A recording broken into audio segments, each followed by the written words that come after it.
Hello, in this video we're going to create a 2-minute composition with 3 short chord progressions as source material.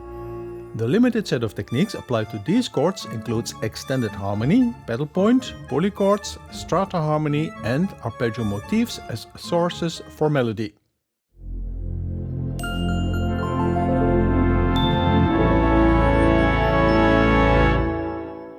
This tutorial demonstrates how we may construct a short composition by combining a limited set of techniques.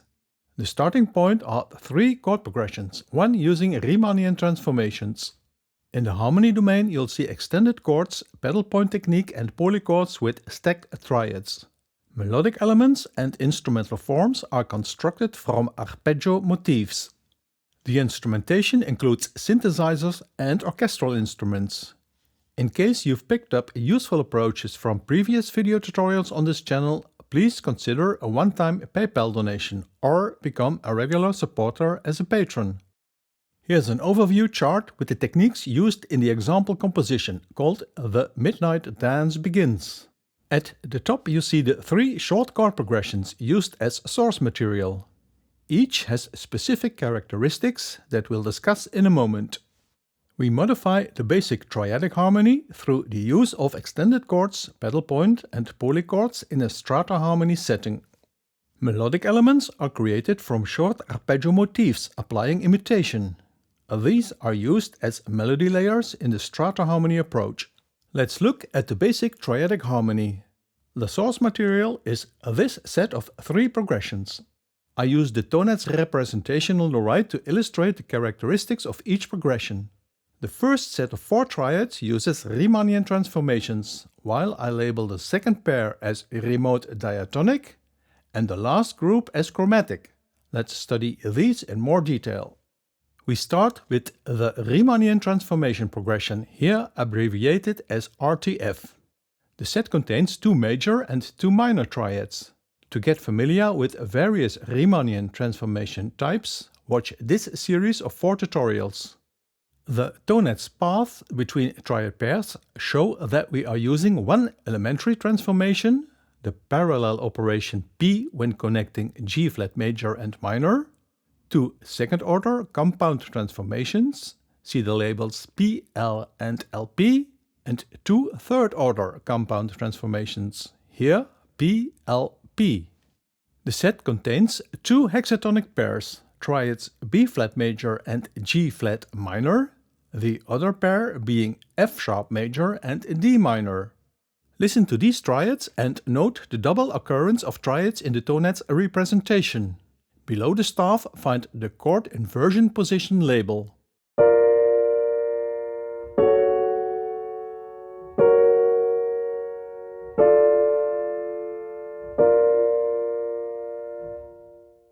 The pitch classes in these 4 triads add up to the symmetric hexatonic scale shown here.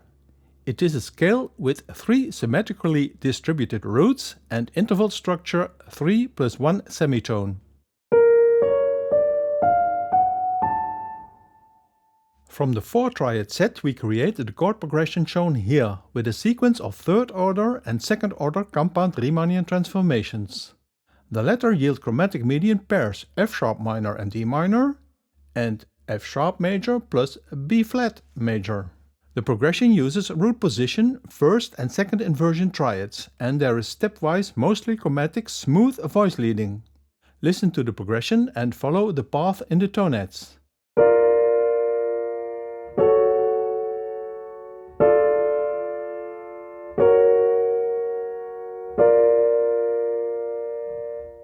I call the second progression diatonic.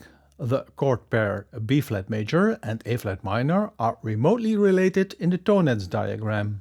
This connection requires 5 transformation steps. Therefore, the diatonic interpretation as alternating between 5th and 4th degree in E flat minor is far-fetched. Hearing this progression as floating modal harmony in B flat is more likely. The staff notation includes a bass pedal point pitch E, which returns later in this tutorial when we study extended harmony.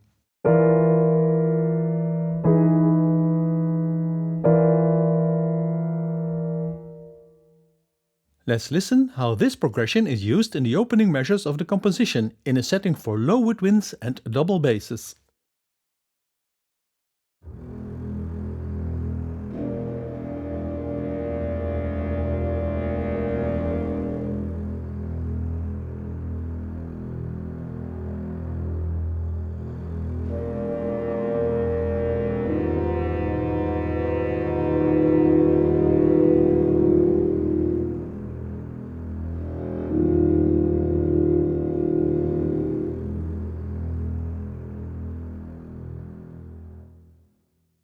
The third chord progression is centered about D minor. The four triads cover a wide area in the tonets, and we need third-order compound transformations or even four steps when connecting the pairs. The root movements involve either one semitone between D and C sharp or 6 semitones, the tritone interval between D and A flat.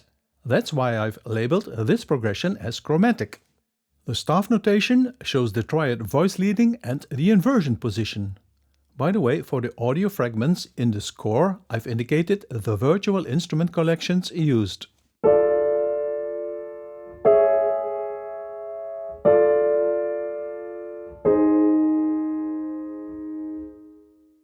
We'll modify the basic triadic harmony with a set of techniques shown here in diagram.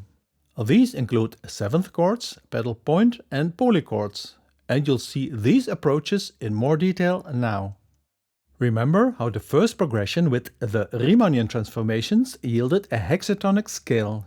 We may derive two seventh chords from this scale. Here you see the D major 7 chord and the B flat minor sharp 7 chords, both included in the hexatonic scale. Listen to these dissonant chords with outspoken flavor. We'll return to their use in a later section, but here's a brief impression of their orchestral setting near the end of the piece.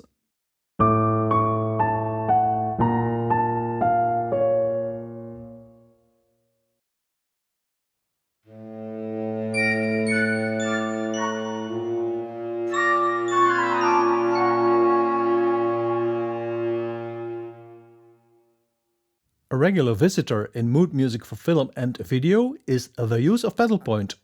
All three progressions use this modification of the basic harmony. Here are two examples with a bass pedal point. First, there is the pedal point E in the second chord progression, below the alternation between B flat major and A flat minor. Note the increase in dissonance level, as now we've introduced a minor 9th and major 7th interval.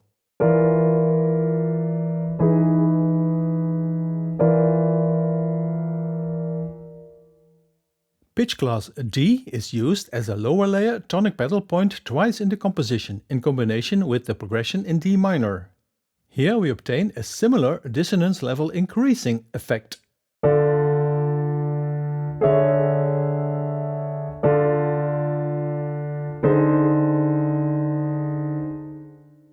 The phrase in measures 18 to 26 in fact has double pedal point with the pitch B in the upper layer, as an octave leap instrumental form for glockenspiel. I've indicated the chordal function of pitch B in the four triads in the annotated score.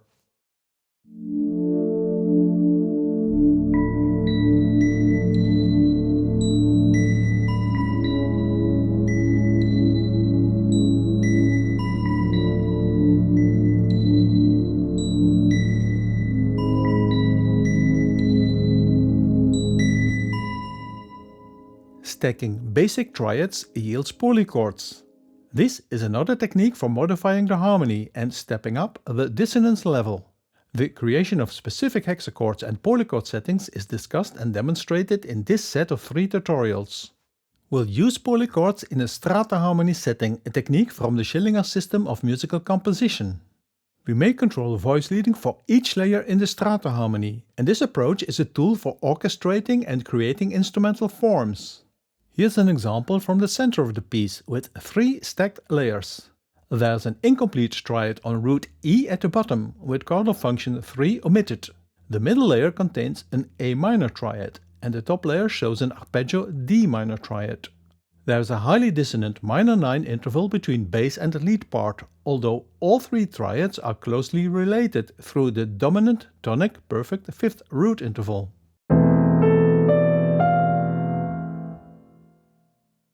There's more polychords near the end of the piece.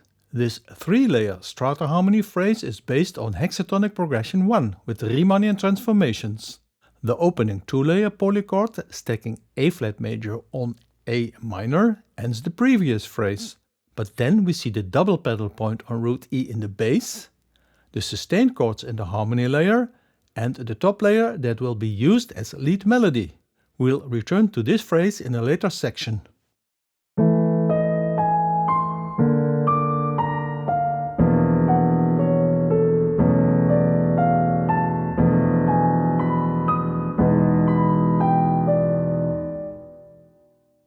As said in the introduction, this video tutorial is about combining techniques for the modification of basic triadic harmony into more complex chords, obtaining dissonance level control, and for deriving melodic elements. The latter aspect is discussed and demonstrated now. We return to the opening measures based on progression 2, alternating the B-flat major and A-flat minor triad pair. We obtain a theme by using these chords as an arpeggio, with a rhythm pattern overlay for the cellos. We combine strata harmony with a lower layer pitch E pedal point and the top layer melody. Listen first to the strata harmony stacking, then to the sparsely orchestrated version.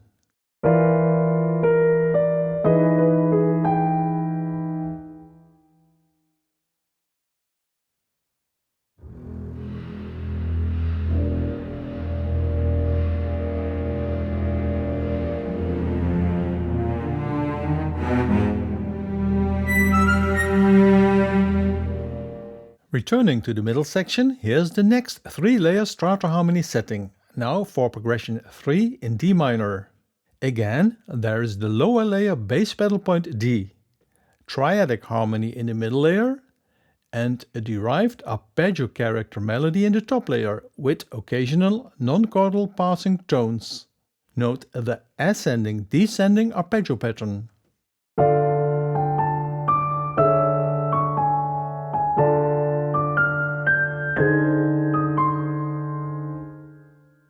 This is the second melodic phrase for cello, playing in the high register over sustained chords for synthesizers.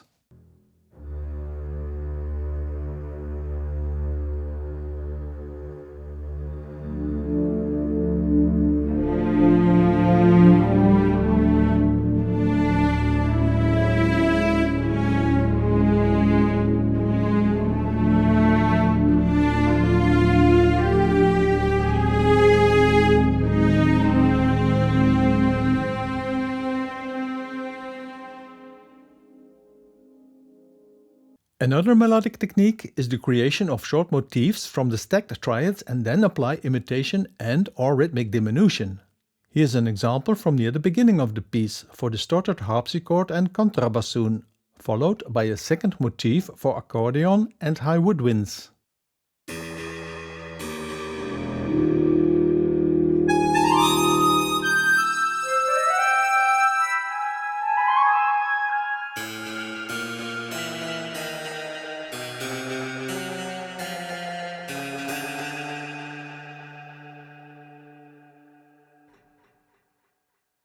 Remember the root relation for progression 3? The combination of semitone step and tritone leap returns as melodic element in the center of the composition, again as an imitation for woodwinds, intertwined with an accordion 16th note counter motif.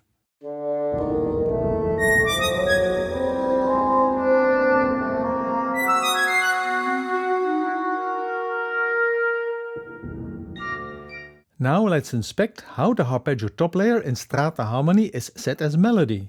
We saw these examples before.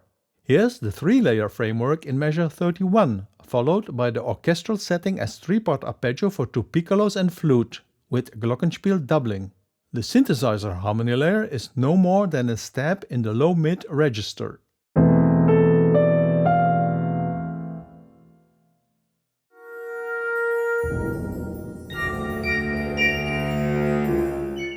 The Riemannian progression is used in this middle section phrase. Listen once more to the symmetrically distributed hexatonic triad pairs, and then to the three-part arpeggio setting for high woodwinds and glockenspiel in the orchestration.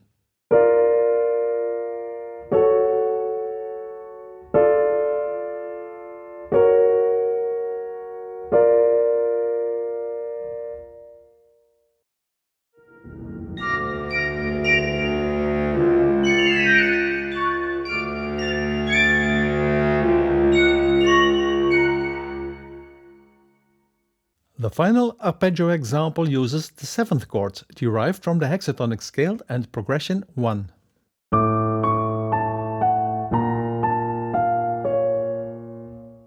In the orchestrated version, you'll recognize these seventh chords as a descending arpeggio in the lead part. The three-part setting is obtained by harmonizing the lead with appropriate triads from the Riemannian four-chord set.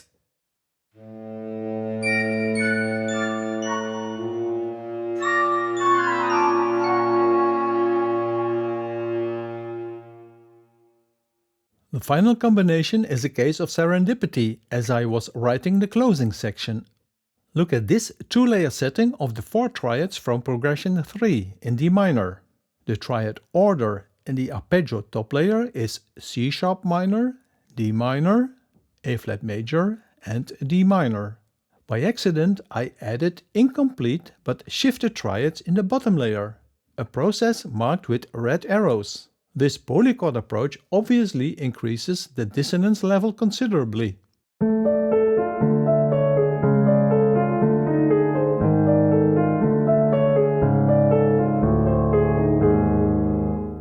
As I inspected these chord structures in the DAW, I liked the effect and decided to keep it for the tango phrase. The arpeggio melody is set for doubling accordion and clarinet. The lower layer is played by pizzicato cellos and bass synthesizer.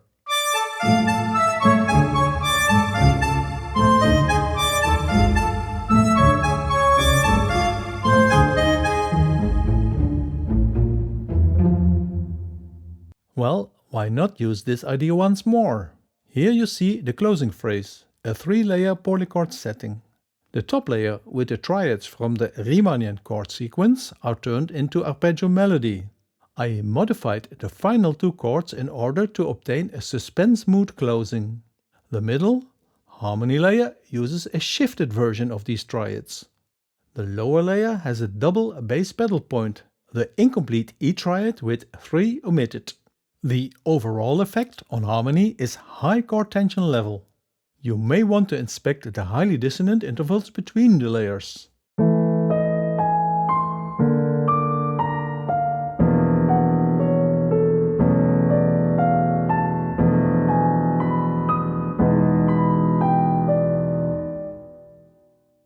In the orchestration of this closing phrase, you'll hear the three-part arpeggio melody setting for high woodwinds and glockenspiel.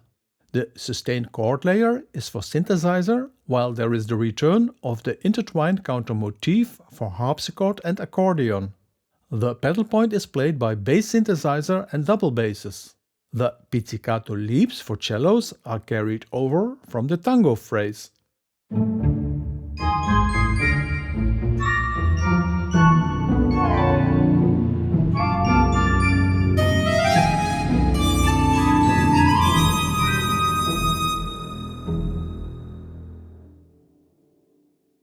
Now we'll listen to the full composition while showing the reduced score. I've already shown which virtual instruments and sample libraries were used in the Cubase project. From the MIDI file, the full and reduced score were created in Dorico.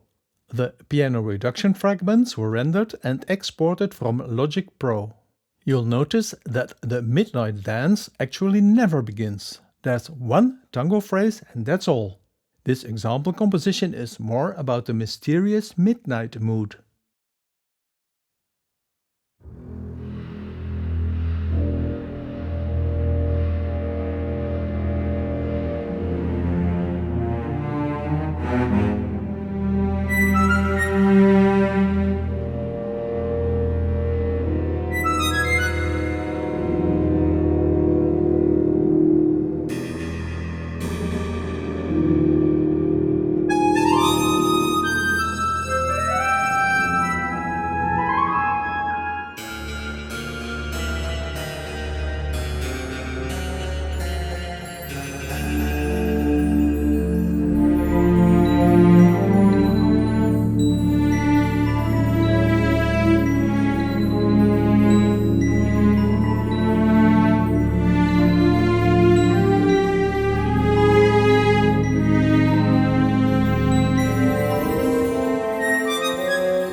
In this tutorial, we've used 3 chord progressions as source material for a short composition. With a limited set of techniques, we modified the basic triadic harmony. You saw the use of 7th chords, pedal point and polychords in strata harmony. We derived melody from the basic progressions, twice a longer theme, but mostly motifs with imitation technique or multipart arpeggios in the top layer in a strata harmony approach. I used various combinations of these techniques in the different sections and phrases in the composition example. You may download the full score from the website. For my patrons, there is a companion document with all source material, text and diagrams, and audio excerpts. If you like this video and have not done so yet, please subscribe to the channel. Support my educational video production efforts through a one-time PayPal donation or as a regular patron. Follow the links in the description below. Visit the website for more content or for purchasing ebooks on musical analysis, arranging for orchestra, and Schillinger rhythm. Stay safe and thanks for watching.